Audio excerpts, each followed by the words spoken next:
Lucas, capítulo 2, por gentileza, do verso 8 em diante.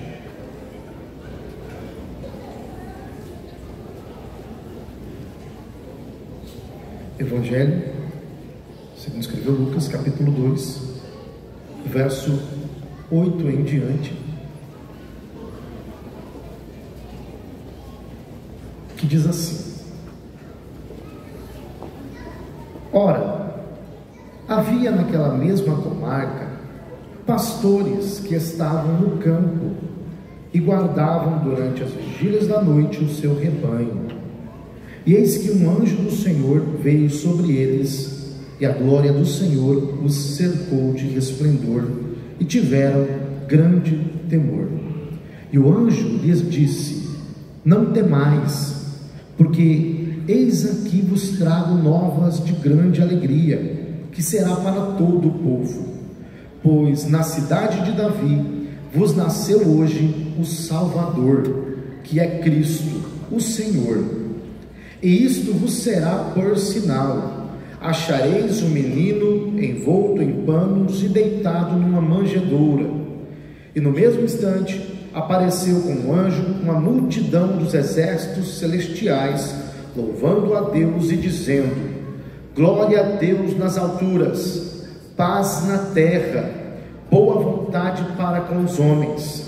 E aconteceu que, ausentando-se deles os anjos para o céu, disseram os pastores uns aos outros: Vamos, pois, até Belém, e vejamos isso que aconteceu e que o Senhor nos fez saber. E foram apressadamente e acharam Maria e José e um menino deitado na manjedoura. Muito obrigado. Eu louvo a Deus por essa oportunidade de poder, juntamente com os irmãos, adorar a Deus e falar a palavra do Senhor. Uma data como essa, Natal, a gente ouve muito falar sobre o Natal, principalmente nesse período em que a mídia acaba explorando muito isso, mas muitas vezes nós não temos, às vezes, uma compreensão mais profunda do que a Bíblia realmente está falando sobre o Natal. A palavra Natal, desse jeito, ela não aparece na Bíblia, mas o conceito sim. A palavra Natal é uma palavra que vem do latim, significa natalis, e cuja ideia, o significado, literalmente é nascimento. Então, a palavra Natal não aparece na Bíblia literalmente, porque a Bíblia foi escrita em grego e foi traduzida para o português. Agora, a nossa língua, o português, ela tem uma origem no latim. O Antigo Testamento escrito em hebraico e aramaico, e o Novo Testamento escrito em grego. Quando se foi traduzir para a língua portuguesa, então uma palavra semelhante acabou aparecendo, dada a nossa herança latina. Então, embora a palavra literalmente não esteja nas Escrituras, nós encontramos no contexto cristão um termo usado para celebrar o nascimento de Cristo ocorrido em Belém. Um fato interessante é que a gente encontra nas nossas traduções uma palavra semelhante. Em Mateus, no capítulo 14, no verso 6, dependendo da versão, por exemplo, a Almeida Revista e Corrigida, diz que se festejava o dia natalício de Herodes. Então é a palavra mais próxima que nós temos, o dia natalício de Herodes, que seria exatamente o dia do seu aniversário, em ocorrência do seu nascimento. Nós encontramos a palavra que é usada ali, que é traduzida por natalícia, é uma palavra grega, é genésia. Essa expressão significa celebração de aniversário por ocasião do nascimento.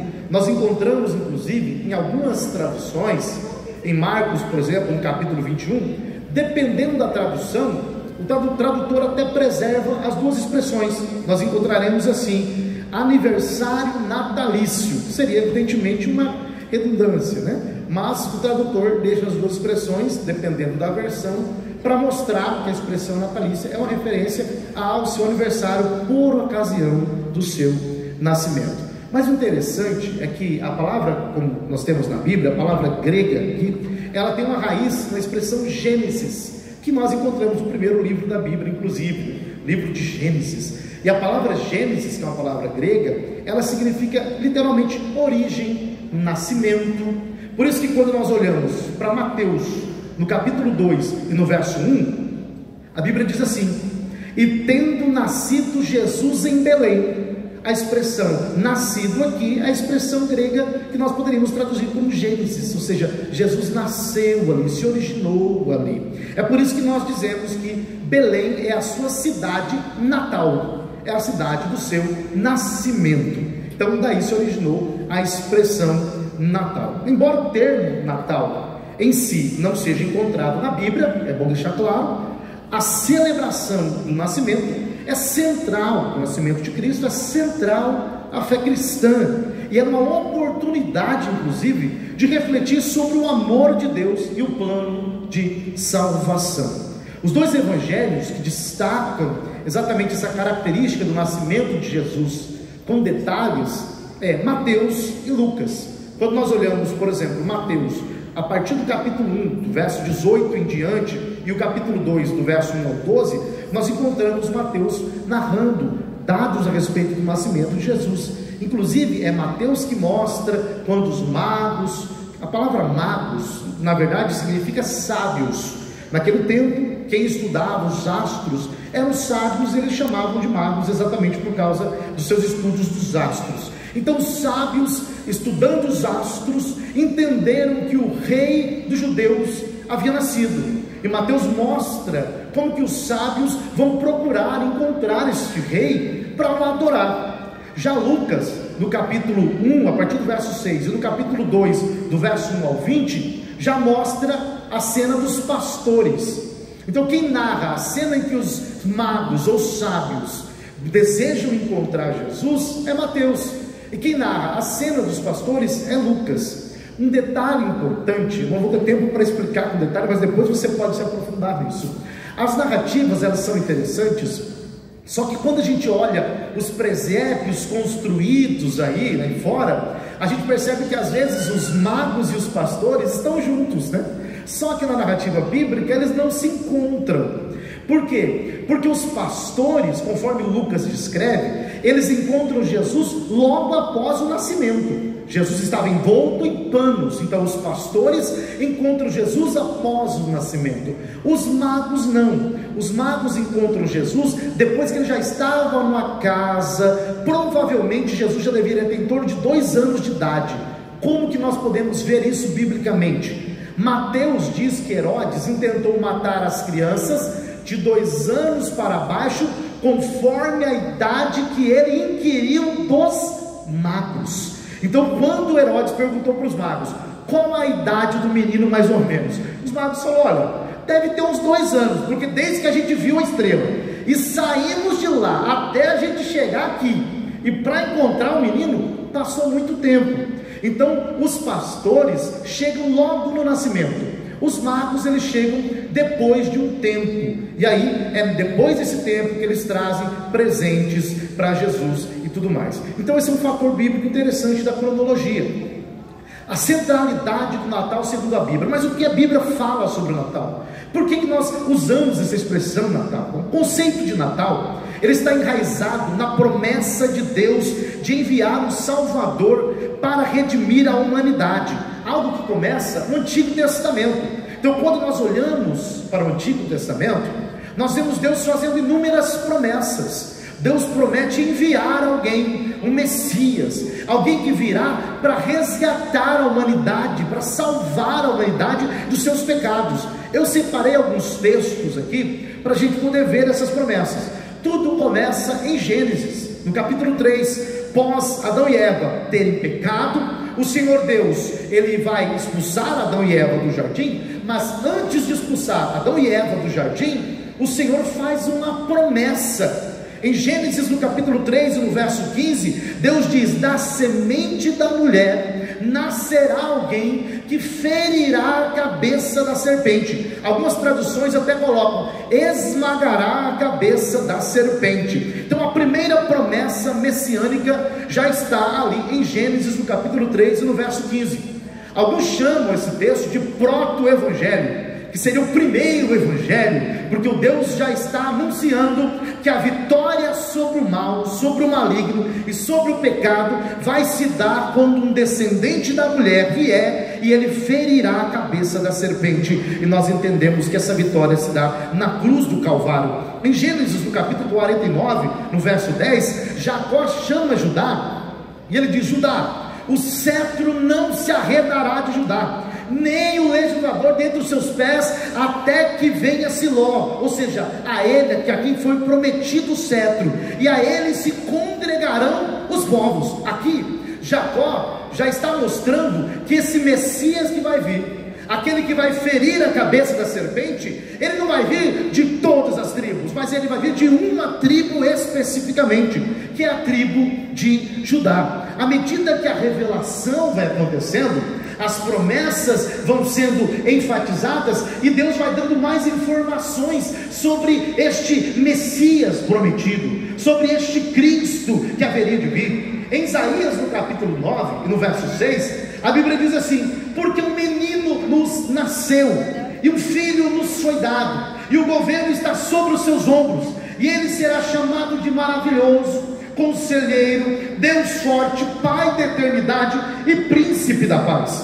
Mas uma promessa interessantíssima está em Números, no capítulo 24 e no verso 17, quando Balaão foi chamado pelo rei Balaque para amaldiçoar Israel, e Deus não permitiu que isso acontecesse. Deus pôs uma palavra profética na boca de Balaão, e Balaão disse assim, Números 24, 17: vê-lo-ei, mas não agora, contemplá-lo-ei, mas não de perto. Uma estrela procederá de Jacó, e de Israel subirá um cetro.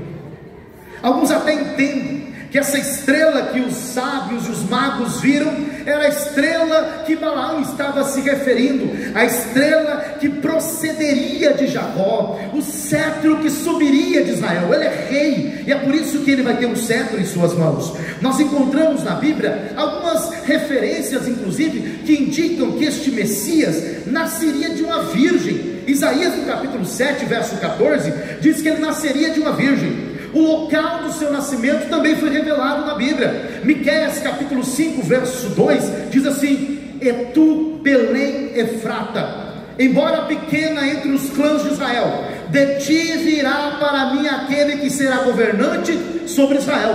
Então, enquanto Isaías 7,14 mostra que ele nasceria de uma virgem por ação do próprio Deus, Miqueias capítulo 5, verso 2 diz que ele sairia de Belém, uma cidade aos olhos humanos não muito importante, mas a cidade que Deus escolheu para que o Messias viesse ao mundo.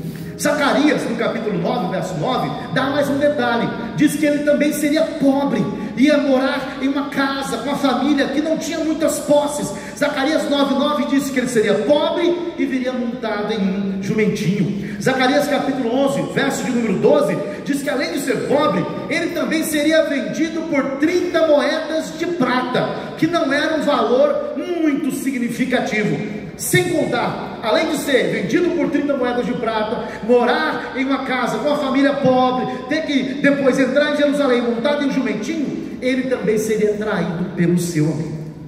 Salmo 41, verso 9, diz assim: até o meu próprio amigo íntimo, em quem eu tanto confiava, que comia do meu pão, levantou contra mim o seu calcanhar.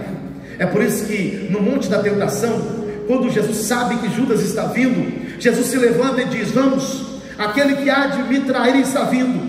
E quando Jesus olha para Judas, ele diz: amigo, a que viestes? Jesus não era hipócrita, ele sabia que Judas o iria trair, já estava o traindo, havia o vendido, mas Jesus considerava Judas um amigo, porque o Salmo 41, verso 9 diz: aquele que era o meu amigo, em quem eu confiava, levantou contra mim o seu calcanhar. A Bíblia continua dando algumas referências. Não só Jesus seria traído, mas até mesmo as suas vestes seriam lançadas por sorte. O Salmo 22, verso 18 diz que os soldados iriam repartir as vestes de Jesus e lançar sorte sobre a sua capa. Isaías 53 diz que ele não teria muita aparência, não era muito formoso, a as pessoas não iriam o procurar por causa da sua aparência física. Não obstante tudo isso, Zacarias capítulo 13 verso 7 diz que ele também seria abandonado pelos seus amigos, ele seria traído por um amigo, ele seria abandonado pelos seus outros amigos. Isso acontece depois que Jesus é preso no Getsemane. Quando os soldados o prendem, a Bíblia diz em Mateus que os seus amigos fugiram, somente João fica com Jesus, somente João vai seguir Jesus até a cruz. Não obstante ser abandonado, traído, tiraram as suas vestes, ele também seria transpassado. Zacarias capítulo 12 verso 10 já havia profetizado que Jesus na cruz do Calvário seria transpassado. Isaías 53 verso 9 diz que ele seria sepultado junto com os ímpios. Só que o mais interessante de tudo isso é que a Bíblia não estava prevendo somente que Jesus seria abandonado, que Jesus seria rejeitado pelos amigos, que Jesus ele seria crucificado. Não, a Bíblia mostra algo mais. No Salmo 16 verso 10, Davi falando do Cristo, disse que a morte não poderia deter Jesus, que o corpo dele não iria ver a corrupção, que o corpo dele não ficaria no sepulcro para apodrecer. Por quê? Porque a morte não tem poder sobre ele, porque ele não tem pecados. Oséias no capítulo 13 no verso 14 já cantou um hino de vitória, e Paulo em 1 Coríntios 15 diz que isso aqui refere-se à vitória sobre a morte. O que Oséias disse? Onde está, ó morte, a tua vitória? Na cruz do Calvário a morte foi vencida, porque Jesus Cristo é aquele que veio sobre essa terra, mas que não tinha pecado, é o Filho perfeito de Deus que andou por este mundo. A Bíblia mostra claramente que Jesus é o Messias prometido no Antigo Testamento. O Natal, portanto, celebra o cumprimento dessas profecias e o início da obra redentora de Jesus Cristo, que culmina na sua cruz e na sua ressurreição. É isso que nós estamos falando quando nós falamos sobre o Natal, é isso que nós estamos nos referindo. O Natal é uma das celebrações mais importantes do calendário cristão, porque o seu verdadeiro significado é: Deus se fez carne e veio a esta terra em Cristo Jesus para nos redimir dos nossos pecados. Então o verdadeiro sentido do Natal não está nas luzes que se colocam nas casas, porque é um período que as pessoas às vezes vão comemorar o espírito natalino, e aí começam a enfeitar as casas e colocam luzes, mas o verdadeiro sentido do Natal não está nisso. O verdadeiro sentido do Natal não está nos presentes que nós trocamos, que um dá para o outro. Não, não é isso. O verdadeiro sentido do Natal é: Jesus Cristo nasceu de uma virgem na cidade de Belém. Para quê? Para trazer salvação para toda a humanidade. É isso que nós entendemos como Natal. É por isso que o Natal marca o nascimento de Jesus, o Filho de Deus que veio ao mundo para trazer salvação e a esperança de reconciliação entre Deus e a humanidade. Então esse é o momento que nós temos para refletir sobre o amor de Deus, refletir sobre a dádiva de Deus, sobre aquilo que Deus fez por nós, mesmo nós não merecendo. O Natal secular, o Natal como o mundo vê, está focado no consumismo, no entretenimento. O cinema explora o significado de um Natal que está totalmente fora do que a Bíblia propõe. O Natal secularizado é um Natal em que Cristo Jesus não está no centro, em que Cristo Jesus, na verdade, muitas vezes não está nem na periferia. Muitas vezes Jesus não se encontra em lugar nenhum naquele Natal. O cinema explora um tipo de Natal em que muitas vezes levam as pessoas a acreditar que é um período em que nós agora, porque essa é a mensagem que alguns propagam, o espírito natalino para alguns é isso aqui: olha, vamos construir um mundo melhor, agora vamos celebrar a paz, nós somos responsáveis por fazer esse mundo um mundo melhor, somos iluminados, viva o Natal, viva a paz. Mas o que a Bíblia diz sobre o Natal? O que a Bíblia está dizendo é totalmente o contrário do que a narrativa secular propõe. O que a Bíblia mostra é que a paz não depende de mim para se estabelecer. A Bíblia mostra que a verdadeira paz, ela está em Cristo Jesus. A Bíblia mostra que não há paz e felicidade fora dele. Então o espírito do Natal não é o quanto eu consumo, o quanto eu vou comprar, o quanto dinheiro eu tenho para gastar, mas é o quão abençoado eu sou por ter Cristo Jesus em minha vida. É isso que a Bíblia está mostrando. Fora de Jesus não há paz verdadeira. O Natal secular, muitas vezes, troca-se presentes, e não há nenhum problema nisso. Nós gostamos, não há nenhum problema nisso. É um humano dando um presente para outro, uma dádiva terrena, mas que tem um valor limitado. O grande problema está quando fazem disso o verdadeiro Natal. Coloca-se o significado do Natal como trocar presentes, como se o Natal fosse exclusivamente isso aí. Mas na verdade o que a Bíblia está mostrando é que é o contrário. A Bíblia mostra que o Natal não é uma pessoa dando um presente, uma dádiva para o outro, pelo contrário, é Deus dando uma dádiva celestial para a humanidade. Por quê? Porque é Deus enviando o seu Filho Jesus Cristo para nos salvar dos nossos pecados. Então o Natal celebra a maior dádiva, Deus dando o seu Filho Jesus para nos resgatar. Romanos capítulo 8, verso 32, Paulo diz assim: aquele que não poupou o seu próprio Filho, mas o entregou por todos nós, como não nos dará graciosamente com Ele todas as coisas? O verdadeiro Natal é receber um presente eterno, a salvação de nossas almas, é receber Cristo Jesus que veio a esta terra para nos redimir dos nossos pecados. Esse é o verdadeiro Natal. Aquilo que nós fazemos aqui, de dar presentes, isso não é nada diante do que Deus fez por nós. João 3,16 diz: porque Deus amou o mundo de tal maneira que deu o seu único Filho para morrer por nós na cruz do Calvário. Isso é o verdadeiro Natal. A mensagem do Natal, então, não é que nós conseguiremos construir um mundo melhor de união e paz. Na verdade, a Bíblia mostra exatamente o contrário. A verdadeira mensagem do Natal é esta: as coisas vão mal com o mundo. O mundo não vai bem. O que o Natal mostra é que nós não conseguiremos salvar este mundo pelos nossos esforços. O que o Natal mostra é que a humanidade não está crescendo em amor, em harmonia. Não, o que o Natal mostra é que na verdade as coisas estão ficando piores. O que o Natal mostra é que na verdade, se nós olharmos pelo nosso próprio esforço, não há esperança, porque estamos em trevas. Mas o Natal mostra que o Deus que criou todas as coisas, Ele disse: eu vou enviar um Redentor para resgatar a humanidade que vive em trevas. Então a verdadeira mensagem do Natal é: não há esperança para o mundo se o mundo buscar os seus próprios esforços, mas há salvação se nós olharmos para Cristo Jesus, aquele que foi entregue por nós. Então a mensagem do Natal é: resplandeceu uma luz sobre os habitantes que viviam em trevas e sombras de morte. Mateus no capítulo 4 e no verso 16, Mateus está citando Isaías capítulo 9 verso 2, quando Jesus chega na região de Cafarnaum, a região dos gentios, a região desprezada pelos judeus. Mateus diz assim: olha, o povo que andava em trevas, este povo viu uma grande luz.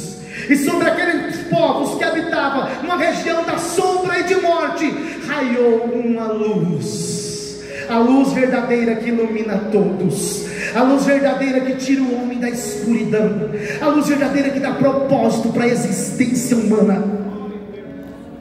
O que tudo isso significa? O que tudo isso representa? Que a luz verdadeira não vem de nós mesmos, que a orientação não vem de nós mesmos, mas do céu raiou uma luz para o povo que estava em trevas, para o povo que vivia na sombra da morte. A luz raiou, trazendo salvação e direcionamento.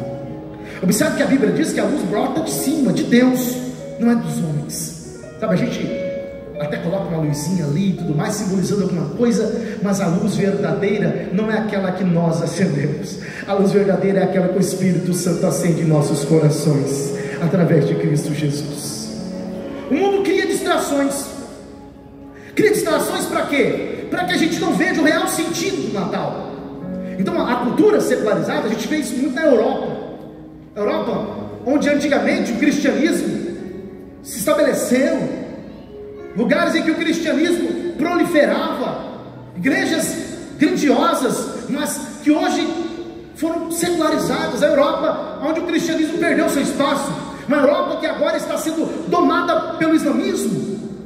Nós olhamos nesses lugares uma visão totalmente secularizada do Natal. Então o Natal para eles está centrado em quê? Em comida, está centrado em festividades para alegrar o ser humano. E em si não é algo ruim, mas o problema é que eles reduzem o Natal a isso. O que eles chamam de Natal é a ceia que você vai ter, a comida que você vai comer, aquilo que você vai beber na festividade, ou seja, o presente que você vai trocar. Por quê? Porque eles estão colocando Jesus de lado, estão festejando, se alegrando, mas Cristo vai ficando cada vez mais escanteado. Porque não querem Jesus. Porque o mundo não quer Jesus em seu Natal. Porque o mundo quer um Natal em que Jesus não nasce em seus corações. Por quê? Porque eles não querem reconhecer que precisam da salvação. Porque não querem reconhecer que são pecadores. Porque não querem reconhecer que precisam da graça. Somente aqueles que reconhecem que são pecadores, que precisam da graça, vão buscar Jesus Cristo de Nazaré. Mas o mundo não quer isso. Natal me ensina que eu tenho que valorizar a família, porque Deus valoriza a família. Por quê? Porque Deus escolheu uma família simples de Nazaré, para que através dela viesse o Messias ao mundo. E para que o Messias veio? Para que nós todos nos tornássemos família de Deus.